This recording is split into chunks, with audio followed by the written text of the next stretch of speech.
Hey Corynna, how you doing today? Good to see you. I'm doing excellent. Thank you for having me. Oh, you're very welcome. How's your day been so far? Amazing. Great to hear, great to hear. Yeah, so let the viewers know who you are, what you do, and why you do it, Corynna. All right. My name is Dr. Corynna Clarke, and I teach quantum tantra, which is a system that I recently created to effectively help people up level their lives. It's something that has been brewing for years since my mom was alive, and we used to follow Esther Hicks and do a lot of her programs and workshops. And I've been teaching and practicing Tantra for 38 years. And I started feeling like a lot of the teachings were actually part of the same. Tantra means to weave. So a lot of these teachings were one and the same with Tantra, but when things splintered off and we started to be programmed for a different kind of reality, a lot of the teachings were separated and flown across different spaces and different times and kind of broken apart. So I've been able to weave a lot of this back together, and it's been a powerful way to watch people transform and up level their lives. Excellent, excellent. So, what exactly is quantum tantra, and how does it differ to traditional tantra, in your opinion? Well, it's kind of bringing all of the teachings, law of assumption, law of attraction, manifestation, or as I call it, femifestation, because I do a little more yin and going with the flow and less hard work. And I think that sometimes the hard work can just make you feel like a hamster in the wheel, just churning and churning, but not really getting anywhere. So this is more a way to quantum jump into your new reality or your new timeline. And it's helping people overcome sexual dysfunction, overcome hindrances in their relationship. It's just been a more powerful and effective way, kind of like Tantra on steroids. Right. So I do want to talk more about how it helps people with like a sexual dysfunction and their relationships. But before we do that, I want to know more about like your kind of mindset at a time when you was thinking about this is what you wanted to do going forward. So if you think back to when you was about to start Quantum Tantra, what was your mindset at the time when you decided that's what you wanted to embark on? Well, I think I have to go back a little farther and talk about my tantric journey because I started seeking out practitioners and teachers when I was about 17. And I had lost some of my innocence, some of my joy, my ability to feel pleasure was then clouded with shame and mostly from other people, like not being able to allow that to develop in myself naturally. So that helps me to be a stronger guide for people who've endured similar problems, or just really as a woman growing up in our sex negative culture, just not having permission to be the sexual beings that we are is a form of abuse in and of itself. So reclaiming that pleasure and that innocence for me, the first day after my tantric workshop, I was running on the beach chasing seagulls like a kid. I was so happy and I felt like, wow, if I could just share 1% of this with other people, I would be fulfilled for the rest of my life. Just that level of joy and freedom and innocence was so powerful for me that I just knew even if I couldn't share all of it, but just a little piece of it, that would be a fulfilling vocation for the rest of my life. And it has been so empowering and such a privilege to watch people transform before my eyes. So I Uh, think it started on my tantric journey. And then, decades into that, this is something that just came to me as a more powerful way to reach more people. right. Yeah. So you did mention going through some sexual trauma growing up. Now, a lot of people, we go through like different struggles within relationships, and we navigate through those, but some situations are more intense than others. So how did you navigate through that period in your life when you was going through this trauma to get to where you are now? I think that the Tantra is what really inspired me, and I experienced just a tremendous amount of freedom and got that it was okay to give myself permission, not have to wait for someone else to give it to me. It was okay for me to be sexual, for me to enjoy pleasure, for me to have powerful, amazing relationships and not feel guilty about it or not drag my past with me into the present situation or the present relationship, but instead start fresh, start from a clean slate and be able to create whatever it was that I wanted.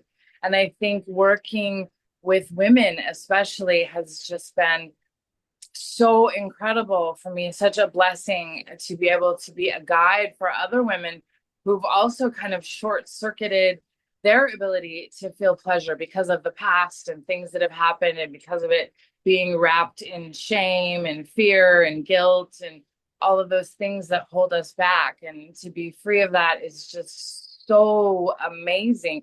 And to watch other people experience that freedom, oh, such a blessing to be able to witness that.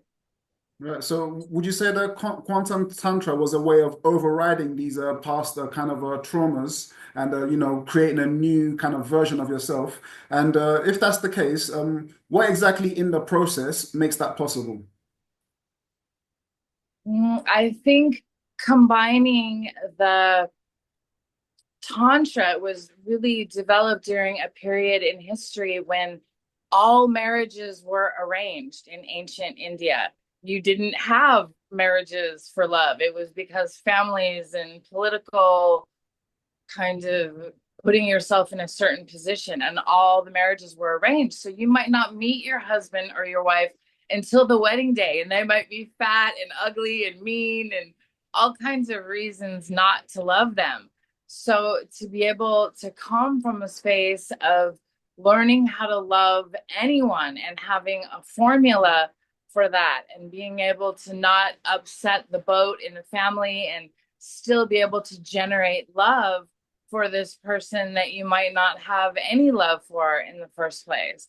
So that's powerful in and of itself. And then adding the quantum techniques and being able to just quantum leap into a whole new reality is so powerful, because these teachings, when I'm sharing Tantra, it's not like learning, it's like remembering, because it's a 20,000-year-old tradition. So it's not like you're learning something brand new. This is something that your soul knows, that your body knows, that you've experienced before. And a lot of it is just common sense. If you want to love someone, you want to slow down and savor it. You want to gaze into their eyes and really experience the moment and experience that connection. So the two together, I think, are just like a rocket ship going to the next level. Super Right. powerful. Right, right. Now, a lot of people that, they may have been through some type of a sexual trauma, they don't want to deal with it. They just want to like kind of forget about it, but it kind of sits in their subconscious like for years and years. And they tend to immerse themselves in their professional life because their intimate life, there's a problem there because of the trauma that they've been through. So when they immerse themselves more and more into their professional life, there's a bigger and bigger gap with them and their intimate life. So, in what ways can quantum tantra help someone in this kind of situation that has immersed themselves into their professional life and has lost touch with their intimate life because of their previous trauma? Yeah, it's like anything else. If you don't deal with it, it's going to persist because you're resisting it. So it's going to jump up into other areas and other sections of your life, even if you're cutting out one part and cutting out the intimacy because you're kind of more comfortable in the working world and less comfortable in the one-on-one relating. There's issues that are going to come up, or just cutting it out altogether. There's going to be a certain lack and a certain emptiness. And that doesn't have to be there. It's just not necessary. You can create a safe space and work with a practitioner or someone who's going to create a safe space for you so that when and if that stuff comes up, you can move through it safely and quickly get back into a space of love, loving yourself. I mean, Tantra isn't just about another person. It's really about loving yourself and the relationship that you have with everyone, with the guy at the corner market, with the person who washes your car, with your boss, with your coworkers, whoever it is that's in your life. If you're not having a good relationship, that's reflecting out into every arena of your life, whether it be work or personal. Excellent, excellent. So with yourself now, like, do you feel like the quantum tantra was like able to help you in your current relationships, even with the kind of a sexual trauma that you had, or did that still show up in your current relationships from time to time? No, I think the first big awakening that I had back when I was 17, that propelled me forward. I haven't seen any negative or any residual, any old shadows kind of lurking in the background. I feel like I'm in the best relationship that I have been in my life, and I feel like it's just going forward and upward. I don't feel anything that's holding me back to the past. I mean, I'm blessed that I went through it because I feel like that makes me a safer, more powerful guide for other women who've endured similar situations. Or, like I said, just not having permission to be the sexual goddesses that we are because we're supposed to be a good girl, keep your legs closed, behave, be seen and not heard. All of that society noise that we get telling us how we should be doesn't really empower us. And I think that that's what women need just in and of itself is to come together and support each other in our joy and our pleasure. Excellent. Yeah, so like for you, like it hasn't affected your current relationships and you've been able to separate the past from the present. But for some women that have been through similar circumstances, they haven't been able to separate it in their current relationships. It was like a miracle that they were even able to get into a new relationship. And now that they're in one, they still go back to this trauma that they've been through, and it does affect their current relationship because it can drag it back. What kind of advice do you have for them as someone that was able to separate it? And what kind of advice do you have for them to be able to separate that in their current relationship? It's if it's unresolved, it's gonna pop up. That's your conscious and your subconscious mind trying to resolve it somehow. And if you're going into a new relationship unconsciously and just kind of hoping it gets better, it's probably going to resurface in another way. So I think the best way to deal with it is to embrace it with love and see it as another step on your journey, going deeper and falling deeper in love with yourself so that you can be there more for a partner as well. Right, yeah, yeah, excellent, excellent. Okay. So, like sometimes like when people get into like kind of a monogamous relationship after some trauma, even if like it didn't work out because there was too much pressure on that relationship because of their past, they can start to look at different styles of relationships. Maybe that type of relationship wasn't for them. So they start looking at things like monogamy versus non-monogamy and seeing if there's a different type of way of being that will be more conducive to who they are. So in that context, what is your viewpoint on monogamy versus non-monogamy, and does it affect someone that's been through sexual trauma? Yeah, definitely. Either one can feel safe or not so safe. I personally have never had a monogamous relationship in my entire life. So I might be a little jaded towards the open relationship aspect of it. Maybe because that was safer for me before, having that one-on-one, it was like a little bit too intense.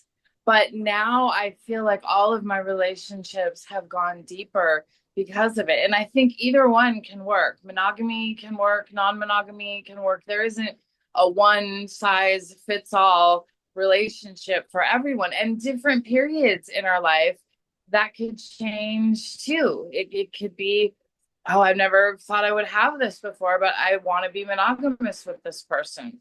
Or I'm in such a safe place that I want to be in an open relationship with this person and I still feel loved and supported. So I'm open to open relationship. I think it's just what feels best for a particular person and for that time in their life. One might serve you better than the other. Yeah, for sure. Now, like some people like yourself, they have a desire for like a non-monogamy and open relationships, but they might be coming from a monogamous relationship and they would like to communicate with their partner that they're interested in opening up the relationship, but they're worried that it's going to destroy the relationship if they was to speak about it. In what ways can they start to have this conversation with their partner without disrupting the relationship?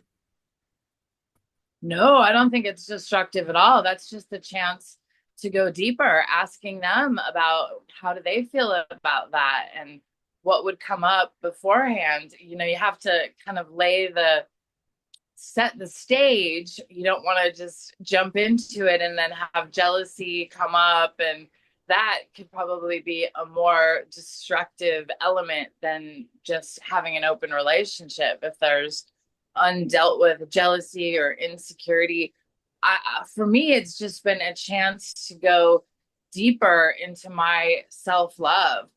Like, I can't say that I've never been jealous, but when I have, it's really shown me, where am I holding myself back? Where am I not secure in who I am or not secure in this relationship?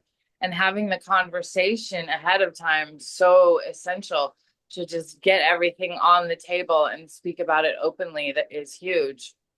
Right. Yeah. Communication is definitely key in all relationships. But sometimes some of the pushback that someone might get for talking about opening up the relationship is that, oh, there must be something missing in our relationship. That's why you want to open it up. In your opinion, do you think there's an element of truth to that, that there's something that's not in a non-monogamous relationship that you would get in a monogamous relationship? Or do you feel like there doesn't have to be something necessarily missing to have an open relationship? No, I don't think that it's definitely not a missing.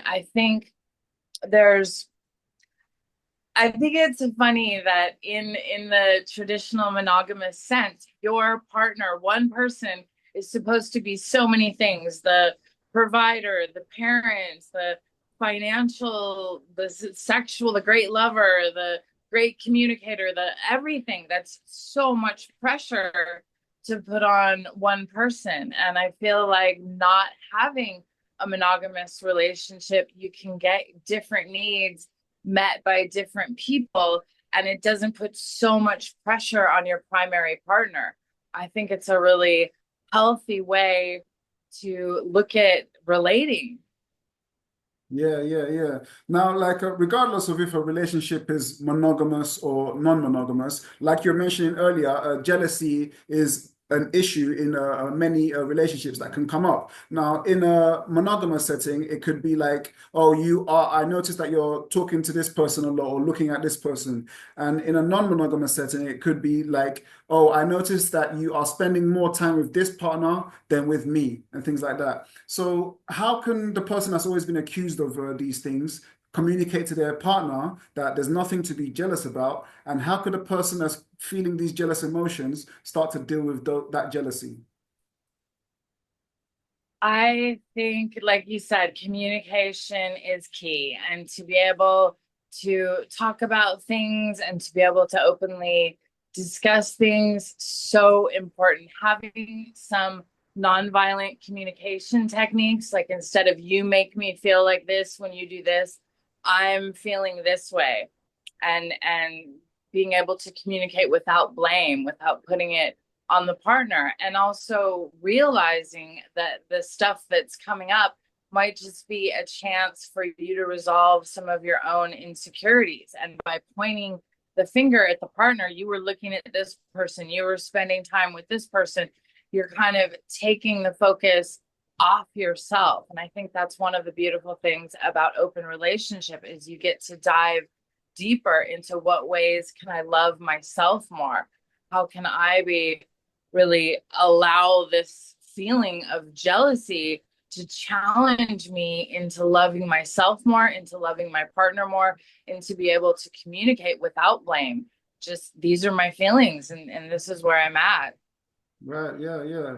Now, even in like open relationships, like we're talking about, there's usually some type of agreement that, like, okay, this is how we want to set up our relationship. Maybe this is a primary partner, or maybe like there's a group, or however it's set up between the people. So, sometimes that can be broken. That kind of someone can step out of that agreement, which is some type of infidelity, even in a non-monogamous relationship. So if that happens and someone steps out of the agreement, they don't necessarily communicate straight away what has happened, but at some point, sometimes they want to address the situation and open up about what has happened. So once they do this, the partner that they talk to feels like the trust has been betrayed because you didn't stick to our agreement and things like that. So, what is your opinion on like, forgiveness in that type of situation and rekindling the situation or the relationship after the trust has been broken? Do you think that's possible? And if so, how?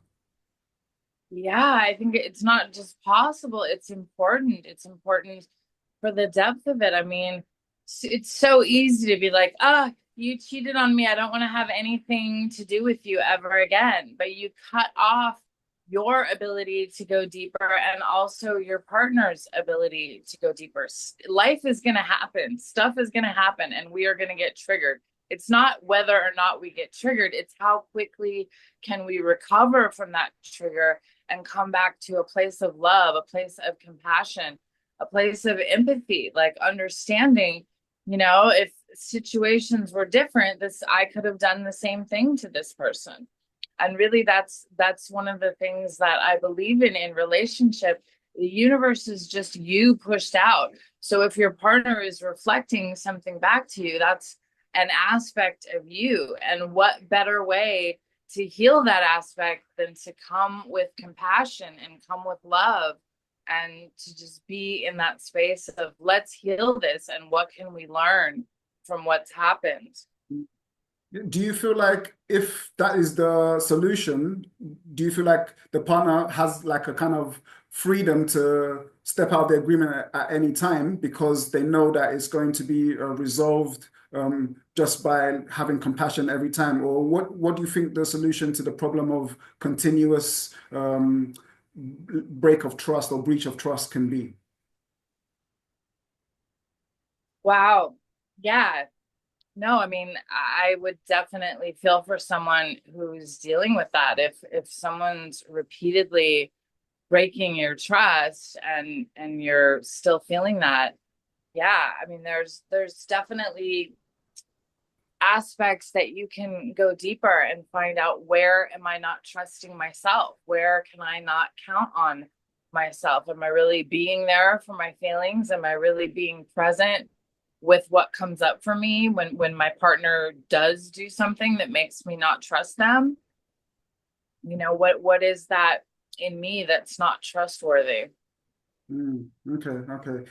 Yeah, like even like when we're talking about like open relationships and poly relationships, once they form their kind of group or like their triple or whatever it is, sometimes someone might meet somebody new and want to bring them into the relationship. Yeah.